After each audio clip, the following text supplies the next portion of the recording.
मार्च करना पड़ा? देखिए 12 फरवरी 2023 को भोपाल में हमने एक बहुत बड़ी रैली की।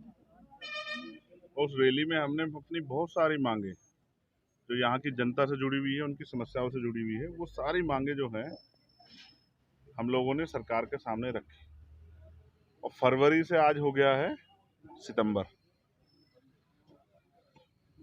इतना लंबा समय हमने सरकार को दिया कि सरकार उन मांगों पे निर्णय ले।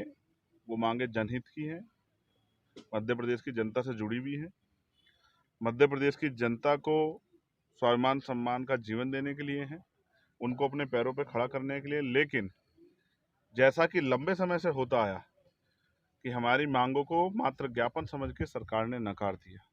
और ऐसा आज से नहीं हो रहा, जब से देश आज़ाद हुआ और आज इससे पहले भी इस देश में रहने वाले SC ST OBC और माइनॉरिटी के लोगों को गैर बराबरी का शिकार होना पड़ा है। हमने सरकार को जो समय दिया था पूरा हो गया। अब हमें ये महसूस हो गया और हमारे लोगों को भी कि इन सरकारों के जरिए हमारी समस्याओं का हल नहीं हो सकता। आज़ादी के 75 साल बाद भी अगर कच्चे मकान पक्के नहीं हुए हैं, बहन बेटियां सुरक्षित नहीं हैं, लोगों को रोजगार नहीं मिला है, जरूरतमंद लोगों को जमीन नहीं मिली है, कास्ट एट्रोसिटी बंद नहीं हुई है, तो हमें समझना चाहिए कि अब हमें ये लड़ाई अपने कंधों पे अपने सहारे से लड़नी चाहिए। तो अब आज़ाद समाज पार्टी भीम आर्मी के नेतृत्व में हम पूरे मध्य प्रदेश में, जबकि हम इस काम को यात्रा के माध्यम से, सभा के माध्यम से पहले ही करें, लेकिन क्योंकि आज ऐतिहासिक दिन है, ये बाबा साहब अम्बेडकर की जन्मभूमि है, बाबा साहब थे तो हम हैं।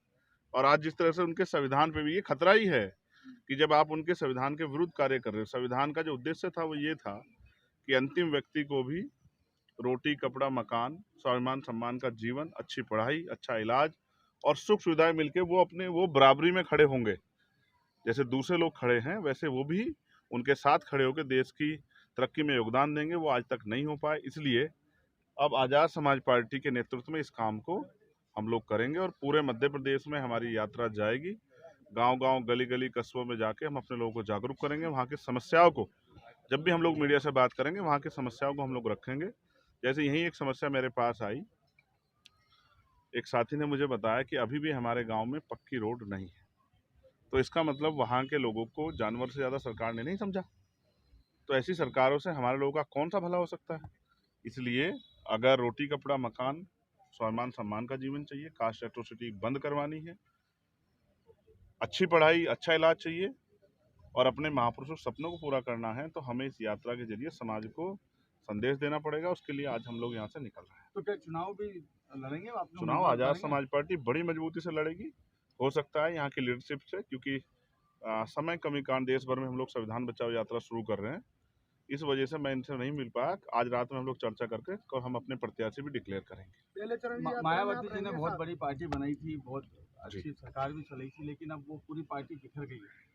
क्या आपको लगता है उसका फायदा आपको मिलेगा या आप लेना चाहते हैं? एक बड़ा उद्देश्य है, हजारों साल की गुलामी में जो समाज जिया हो उसको अपने पैरों पर खड़ा करना। उस दल के जरिए बहुत सारे उद्देश्य पूरे हुए, लेकिन बहुत सारे उद्देश्य अभी बाकी हैं। जैसे कि अभी हम लोग अपनी लड़ाई लड़ने के लिए खड़े हो पाए। समय समय पे जो ताकत बनती है उससे लड़ाई का एक स्तर आगे चला जाता है। लेकिन आज हालात ये हैं कि आज संविधान पे भी खतरा है, आरक्षण पे भी खतरा है, सरकारी नौकरियां खत्म हो गई है, महंगाई बेरोजगारी बढ़ रही है, अधिकारी कर्मचारी सुरक्षित नहीं है, बहन बेटियां सुरक्षित नहीं है। इनकी रक्षा सुरक्षा की जिम्मेदारी और इनको हक अधिकार दिलाने की जिम्मेदारी भी समाज के नौजवान नेतृत्व ने उठाई। अब आज़ाद समाज पार्टी के जरिए, जहां बहुजन समाज पार्टी के जरिए हम B पोजीशन तक गए, आज़ाद समाज पार्टी के जरिए हम देश में A पोजीशन तक जाएंगे। यानी कि आज़ाद समाज पार्टी के जरिए भारतीय संविधान का सर्वोच्च पद, जिसमें बहुत ज़्यादा पावर है, पोटेंशियल है, जिसको हम प्रधानमंत्री का पद कहते हैं, उस तक भी हमारी जो है महिला रिजर्वेशन सरकार ला रही है। मैं इस प्रस्ताव का स्वागत करता हूँ, शर्त कि भारत की जाति व्यवस्था के आधार पर जो ऊंची जाति की महिलाएं वो तो राजनीति में हैं ही, और क्योंकि जो दलित, पिछड़ी, आदिवासी, अल्पसंख्यक जातियों की महिलाएं, उनको बहुत तरह की परेशानियां सहनी पड़ती है, जिसकी कोई जिक्र भी नहीं करता। अगर सरकार ये ला ही रही है बिल, तो जो शेड्यूल कास्ट, शेड्यूल ट्राइब की 131 रिजर्व सीटें MP की, उनसे अलग जो आरक्षण वो महिलाओं को दे रही है, उसमें SC ST OBC की महिलाओं को आरक्षण दे, जिससे कि वो भी अपने क्षेत्र से चुन के आकर अपनी समस्याओं के लिए संसद में आवाज़ उठा सके। ऐसा मेरा मानना है कि सरकार इस पर कुछ अच्छा सोचेगी। और अगर ये सिर्फ EWS की तरह अपर कास्ट की महिलाओं को ही संसद में बैठने का अवसर देना है तो कहीं हद तक ये दलित पिछड़े वर्ग की महिलाओं के साथ धोखा होगा। सर चुनाव में मुख्य एजेंडा क्या रहेगा? चुनाव में मुख्य एजेंडा अभी तो रोटी कपड़ा मकान ही मध्य प्रदेश में लोगों को नहीं मिल रहा है, अच्छे इलाज और अच्छी शिक्षा ही नहीं मिल रही है। हम चांद पे चले जाएं और हमारे यहाँ लोग भूखे मरे, मंदिर और मस्जिदों के बाहर लोग जो हैं पेट हाथ फैला के रोटी के लिए भीख मांगे, तो इससे ये पता लगना चाहिए कि देश किस कहाँ है।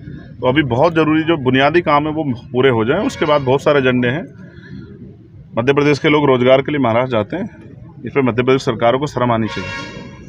और जिस तरह से किसानों के मुद्दे पे सरकार ने आज तक कोई अच्छा कदम नहीं उठाया और किसानों को अपराधी कहने सरकार चूक नहीं रही है, ऐसी सरकार को जनता सबक सिखाने का काम 2023 के चुनाव में करेगी। ठीक, थैंक यू।